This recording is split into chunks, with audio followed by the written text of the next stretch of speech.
بسم اللہ الرحمن الرحیم۔ آپ جانتے ہیں انسانی ذبح خانہ کہاں ہے؟ جو حال ہی میں دریافت ہوا ہے۔ بشار الاسد کی حکومت گرنے کے بعد جب سیدنایا جیل کے دروازے کھولے گئے تو بہت سے قیدی بمشکل رینگنے کے قابل تھے اور کئی کا دماغی توازن الٹ چکا تھا۔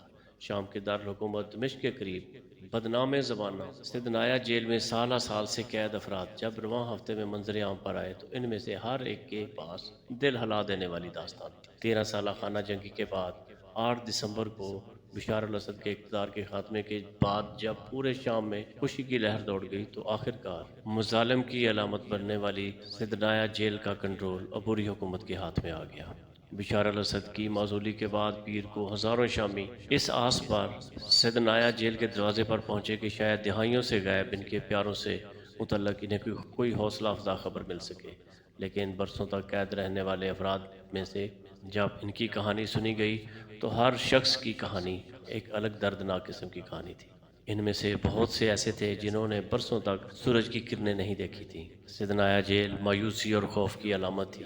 اپنے قیام کے بعد سیدنایا جیل مایوسی کا ایک بلیک ہول رہا ہے، جہاں سیاسی قیدیوں، کارکنوں اور حکومت کے ناقدین کو حراست میں رکھا جاتا تھا، انہیں تشدد کا نشانہ بنایا جاتا اور پھانسی تک دے دی جاتی تھی۔ بشار الاسد کے والد حافظ الاسد کے دور میں حکومت نے 1980 کی دہائی میں بنائی گئی اس جیل کی ابتدا تو ایک فوجی قید خانے کے طور پر کی، لیکن جلد ہی یہ ایک ایسی جگہ بن گئی جہاں حکومت مخالفین کو تشدد کا نشانہ بنایا جاتا تھا۔ انسانی حقوق کے گروپوں نے اسے انسانی ذبح خانہ قرار دیا۔ یہ نام ان سرگرمیوں کی عکاسی کرتا ہے جو بہت بڑی سطح پر پرتشدد اور سزائے موت کے عمل سے جڑا ہوا ہے۔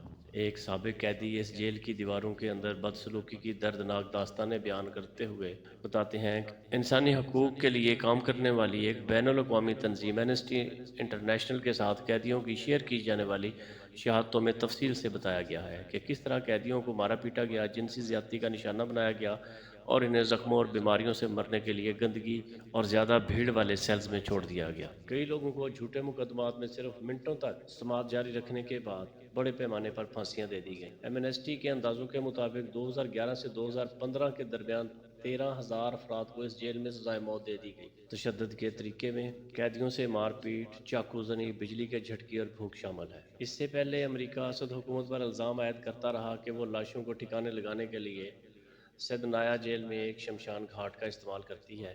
شمشان گھاٹ کی بھی ایک عجیب داستان ہے۔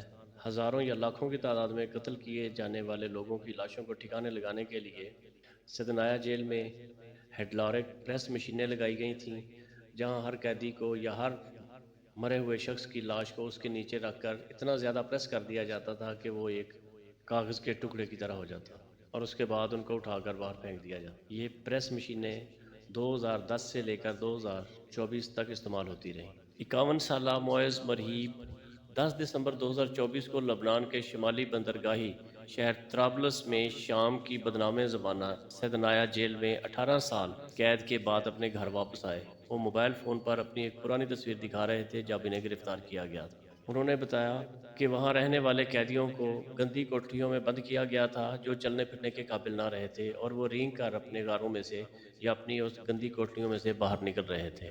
8 دسمبر کو حزب اختلاف کے سربراہ ابو محمد جولانی کی قیادت میں اسد حکومت کے خاتمے کے بعد حیات تحریر الشام نے سیدنایا کے دروازے زبردستی کھول دیے، جس کے بعد ہزاروں قیدی جیل سے باہر نکل آئے، جن میں سے کچھ برسوں کی بدسلوکی کے بعد بمشکل رینگنے کے قابل ہو سکے تھے۔ آن لائن وائرل ہونے والی ویڈیوز میں دیکھا جا سکتا ہے کہ خواتین، بچے، بوڑھے قیدی گندی کوٹریوں سے باہر نکل رہے ہیں اور ان کے چہرے ان کے مظالم کی گواہی دے رہے تھے جو دوران قید ان پر ڈھائے گئے۔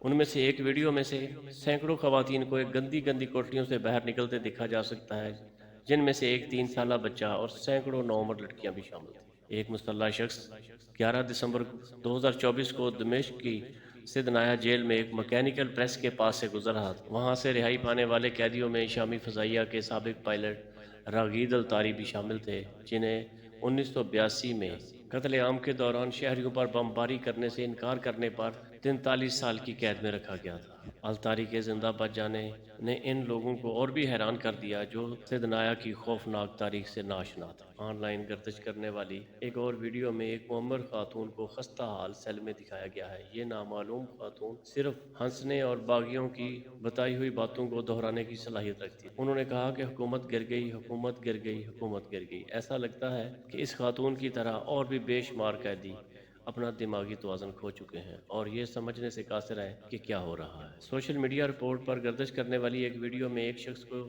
ایسے شخص کو بھی دیکھا گیا جو رہا ہونے کے فوراً بعد اپنے بچوں کی قبروں پر گیا جنہیں مبینہ طور پر حکومت نے مار دیا تھا۔ بہت سے شامیوں کے لیے سیدنایا کا سقوط تلخ رہا۔ ہزاروں افراد ابھی تک لاپتہ ہیں اور ان خاندان اپنے پیاروں کی گمشدگی کے بارے میں جواب چاہتے ہیں۔ وائٹ ہیلمٹ کے نام سے مشہور شامی شہری دفاع کے رضاکاروں نے نقشوں اور سراغ رساں کتوں کی مدد سے جیل کی پوشیدہ کوٹریوں اور زیر زمین کمروں کو تلاش کیا۔ سیدنایا کی عمارتیں اسد حکومت کے منظم ظلم کی کہانیاں پیش کرتی ہیں۔ نگرانی کے کمرے جہاں دیوار پر مانیٹرز نصب تھے، گارڈز کو قیدیوں پر ہر وقت نظر رکھنے کی سہولت دیتے تھے۔ 11 دسمبر 2024 کو غازیان ٹیپ میں سیدنایا جیل میں زیر حراست افراد اور لاپتہ افراد کی انجمن کی جانب سے شام میں لاپتہ افراد کی تصاویر والا درخت دیوار پر لٹکایا ہوا ہے۔ جیل سے تشدد کا سامان بشمول پھانسی والی رسیاں اور لاشوں کو کچلنے کے آلات وافر مقدار میں ملے ہیں۔ جیل کے ریڈ ونگ میں سیاسی قیدیوں کو رکھا گیا تھا جنہیں بدترین تشدد کا نشانہ بنایا گیا۔ زندہ بچ جانے والے لوگوں نے بتایا کہ انہیں پانی سے محروم رکھا گیا، بے ہوش ہونے تک مارا گیا اور اپنے سیل میں رفع حاجت پوری کرنے پر بھی مجبور کیا گیا۔ قیدیوں کو اکثر تشدد کے دوران بھی شور مچانے سے منع کیا جاتا۔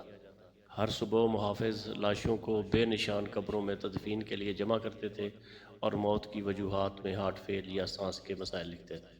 اس جیل سے جڑی اور بھی بہت سی کہانیاں اور ان کی تاریخ بہت پرانی ہے۔ البتہ 2011 کے بعد سے اس جیل کے کردار اور یہاں کی خوفناک کہانیوں میں اضافہ ہوا جب مظاہرین، صحافیوں، امدادی کارکنوں اور طالب علموں کو مجموعی طور پر حراست میں لیا گیا، جن میں سے بہت سے دوبارہ کبھی نظر نہ آئے۔ یا تو ان کو تشدد کر کے مار دیا گیا یا پریس مشینوں سے پریس کر دیا گیا، لاشوں کو مسخ کر دیا گیا اور ان کچلی ہوئی لاشوں کو ایسی جگہ پھینک دیتے جہاں سے ان کی شناخت کرنا ناممکن ہوتی۔ کئی شواہد کے باوجود بشار الاسد نے اپنے دور میں جیل میں بدسلوکی کے الزامات کی مسلسل تردید کرتے رہے اور انہوں نے 2017 میں یہو نیوز سے بات کرتے ہوئے ایمنسٹی کی رپورٹ پر رد عمل میں کہا کہ آج کل کچھ بھی جعلی بنا سکتے ہیں، یہ جعلی خبروں کا دور ہے۔ سیدنایا شام میں واحد سرکاری جیل نہیں ہے جہاں اس طرح کی زیادتیوں کا دعویٰ کیا جا رہا ہے۔ ملک بھر میں متعدد ایسی عمارتیں موجود ہیں جن میں میزا، ملٹری جیل، ٹیڈمور اور فری فلسطین شامل ہیں، جہاں سے مزید ہولناکیوں کے مزید شواہد سامنے آنے کا امکان ہے۔ ریڈ کراس کی بین الاقوامی کمیٹی اور دیگر تنظیموں نے حزب الاختلاف اور عبوری حکومت پر زور دیا ہے کہ وہ جیل سے متعلق ریکارڈ کو محفوظ بنائیں، مزید تباہی کو روکیں۔ تاہم سیدنایا میں لوٹ مار اور افراتفری نے ان کوششوں کو اور پیچیدہ بنا دیا ہے۔ چونکہ بشار الاسد اور ان کے ساتھیوں کو روس نے پناہ دے دی ہے اور یہ تو ممکن نہیں لگتا کہ معزول صدر اور ان کی حکومت کے اعلیٰ عہدوں پر فائز دیگر افراد کے خلاف سیدنایا میں ہونے والے جرائم میں ملوث ہونے کے الزام میں مقدمہ چلایا جا سکے۔